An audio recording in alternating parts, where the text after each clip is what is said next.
اسفلت وردوا الی اللہ مولاہم الحق وضل عنہم ما كانوا یفترون۔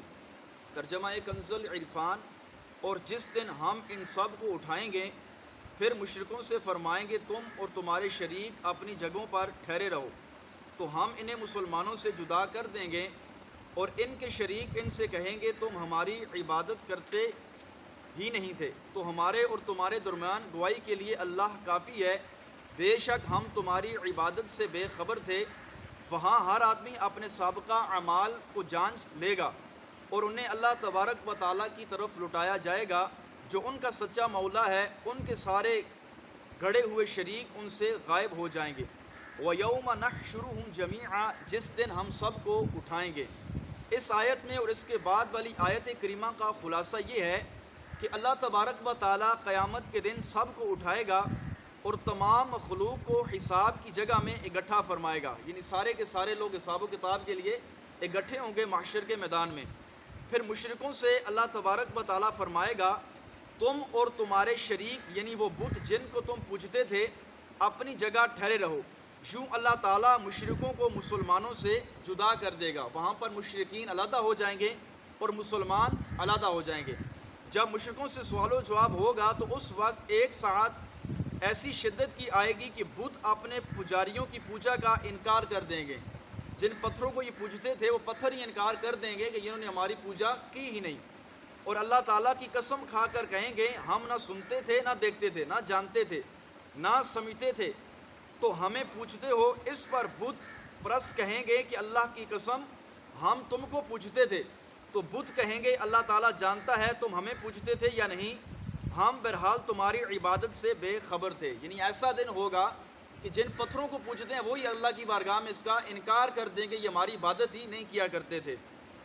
اس آیت سے معلوم ہوا کہ قیامت کے دن اللہ تعالیٰ بتوں کو قوت گوئی دے گا اور اپنے پجاریوں کی مخالفت کر دیں گے۔ نحالی کا تبلو کل نفس ما اسفلت، وہاں ہر آدمی اپنے سابقہ اعمال کو جانچ لے گا، یعنی اپنے اعمال کو دیکھ لے گا۔ یعنی اس موقف میں سب کو معلوم ہو جائے گا کہ انہوں نے پہلے جو عمل کیے تھے وہ کیسے تھے، اچھے تھے یا برے، مفید تھے یا مقبول، مردود یا مردود۔ مشرکوں کو اللہ تعالیٰ کی طرف لٹایا جائے گا جو ان کا رب ہے، انہیں اپنی ربوبیت میں اور اپنی ربوبیت میں سچا ہے۔ مشرک جن بتوں کو اللہ تعالیٰ کا شریک ٹھہراتے تھے وہ سارے کے سارے ان سے غائب ہو جائیں گے، یا جھوٹی باتیں مثلا بتوں کا ان کی شفاعت کرنا گڑتے تھے، سب باطل ہے اور بے حقیقت ثابت ہوں گی۔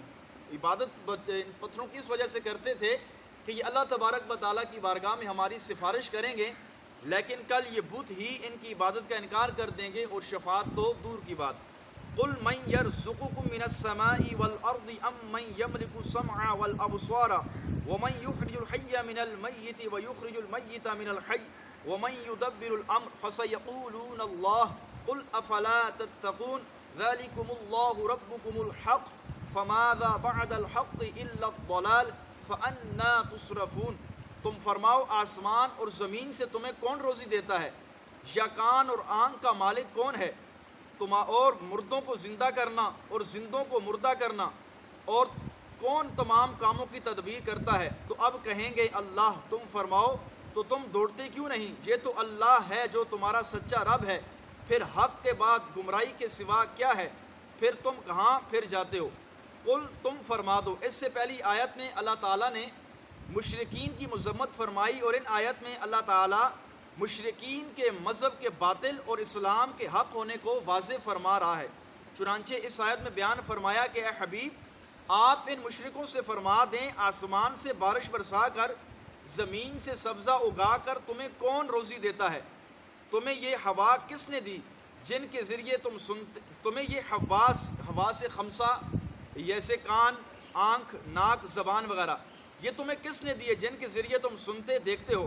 آفات کی کثرت کے باوجود کان اور آنکھ کو لمبے عرصے تک کون محفوظ رکھتا ہے؟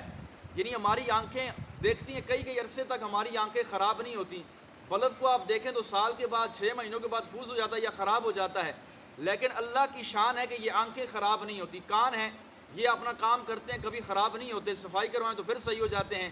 زبان ہے تو یہ خراب نہیں ہوتی۔ تو فرمایا یہ آنکھیں، کان ایک لمبے عرصے تک ان کو کون محفوظ رکھتا ہے؟ حالانکہ یہ اتنے نازک ہیں کہ ذرا سی چیز ان میں پڑ جائے تو ان کو نقصان پہنچا دیتی ہے. اور زندہ کو مردے جیسے انسان کو نطفے سے، پرندے کو انڈے سے کون نکالتا ہے؟ یوں ہی مردوں کو زندہ سے جیسے نطفے کو انسان سے، اور انڈے کو پرندے سے کون نکالتا ہے؟ ساری کائنات کے تمام کاموں کی تدبیر کون کرتا ہے؟ جیسے سورج کا اپنے وقت پر نکلنا، اپنے وقت پر غروب ہو جانا، چاند کا اپنے ٹائم پر آنا، دن کا اپنے وقت پر آنا، رات کا اپنے وقت پر جانا. فرمائیے سارے کے سارے کاموں کی تدبیر کون کرتا ہے؟ آپ کے سوالات سن کر وہ کہیں گے بے شک ان چیزوں پر قدرت رکھنے والی ذات ایک ہے، وہ اللہ تبارک و تعالیٰ کی ذات ہے. جب وہ لوگ اللہ کی قدرت کاملہ کا اعتراف کر لیں تو اے حبیب تم ان سے فرما دو جب تم اللہ کی ربوبیت کا اعتراف کرتے ہو تو بتوں کی عبادت میں اس کا شریک ٹھہرانے سے اور اللہ کے عذاب سے کیوں نہیں ڈرتے؟ حالانکہ بت تو نہ نفع دے سکتے ہیں نہ نقصان پہنچا سکتے ہیں، نہ ان کاموں میں سے کسی کام پر قدرت رکھتے ہیں، بلکہ الٹا ان کی عبادت تمہارے بیڑا غرق کر دے گی. شریک کے مرتکب ہونے کی وجہ سے ہمیشہ کے لیے جہنم میں جاؤ گے. یعنی ان لوگوں سے فرما دو ان سارے کاموں کا اعتراف کرنے کے باوجود پھر تم ان بتوں کو کیوں پوجتے ہو؟ فَلِذَلِكُمُ اللَّهُ، تو یہ اللہ ہے یعنی جو ان چیزوں کو سر انجام دیتا ہے. آسمان و زمین، زندگی و موت سب کا مالک ہے، روزی و اطاعت پر قدرت رکھتا ہے. وہی رب تمہارا سچا رب ہے، وہی اس بات کا مستحق ہے کہ اس کی عبادت کی جائے. وہ ایسا رب ہے نہ خود ساختہ نہ بناوٹی. جب ایسے واضح اور قطعی دلائل سے ثابت ہو گیا کہ عبادت کا مستحق صرف اللہ ہے تو اس کے ما سوا سب معبود باطل ماض ہیں. جب تم نے اس کی قدرت کو پہچان لیا، اس کی کارسازی کا اعتراف کر لیا، تو پھر تم حق قبول کرنے سے اعتراف کیوں کرتے ہو؟ یعنی جب اس بات کو مانتے ہو کہ یہ سارے کے سارے کام اللہ کرتا ہے، روزی دینا رب کا کام ہے، مارنا رب کا کام ہے، زندہ کرنا رب کا کام ہے، ایک نطفے سے انسان کو پیدا کرنا یہ رب کا کام ہے، انڈے سے پرندوں کو بنانا یہ رب کا کام ہے، یہ سارے کے سارے اعتراف کرنے کے بعد پھر کیوں اپنے رب کی عبادت نہیں کرتے؟ پھر کیوں اس کے ساتھ شرک کرتے ہو؟ كَذَلِكَ حَقَّتْ كَلِمَةُ رَبِّكَ عَلَى الَّذِينَ فَسَقُوا أَنَّهُمْ لَا يُؤْمِنُونَ. یوں ہی نافرمانوں پر تیرے رب کے یہ کلمات ثابت ہو چکے کہ وہ ایمان نہیں لائیں گے. یعنی جس طرح یہ مشرکین حق سے گمراہی کی طرف پھر دیے گئے، اسی طرح اللہ کے علم ازلی میں اس کا جو حکم اور قضائی تھی وہ ان لوگوں پر ثابت ہو چکی جنہوں نے اپنے رب کی اطاعت کے بجائے اس کی نافرمانی کی اور اس سے کفر کیا. یہ لوگ اللہ تبارک و تعالیٰ کی وحدانیت کی تصدیق کریں گے نہ اس کے رسول کی تصدیق کریں گے. یاد رکھیے کہ اس آیت کریمہ میں رب کی بات سے مراد اللہ تبارک و تعالیٰ کی تقدیر ہے. یعنی تقدیر میں لکھا ہوا ہے کہ وہ ایمان نہیں لائیں گے، کہ اللہ تبارک و تعالیٰ نے ان کی تقدیر میں یہ بات لکھ دی ہے کہ یہ ساری کی ساری باتیں دیکھنے اور سننے کے باوجود بھی یہ ایمان نہیں لائیں گے.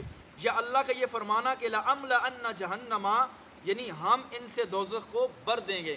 کہ یہ لوگ ساری کی ساری چیزیں دیکھ کر بھی ایمان نہیں لاتے تو فرمایا لَأَمْلَأَنَّ جَهَنَّمَ، اے محبوب ہم ضرور ان لوگوں سے دوزخ کو بھر دیں گے.